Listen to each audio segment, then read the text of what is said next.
Erkak kishi qachon yig'laydi? Ko'pchilik aytadiki, erkaklar yig'lamaydi deb. Yo'q, ular yig'laydi. Ular pulsizlikka chidashi mumkin, yo'qchilikka chidashi mumkin. Ular do'stlarini yo'qotsa chidashi mumkin.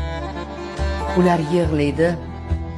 Eng ishongan, eng yaqin insoni ularni qadrsiz qilganda. Ularni qadr qimmati oyoq osti bo'lganda. Erkak kishi qachon yig'laydi? Ko'pchilik aytadiki, erkaklar yig'lamaydi deb. Yo'q, ular yig'laydi. Ular pulsizlikka chidashi mumkin, yo'qchilikka chidashi mumkin. Ular do'stlarini yo'qotsa chidashi mumkin. Ular yig'laydi. Eng ishongan, eng yaqin insoni ularni qadrsiz qilganda. Ularni qadr qimmati oyoq osti bo'lganda.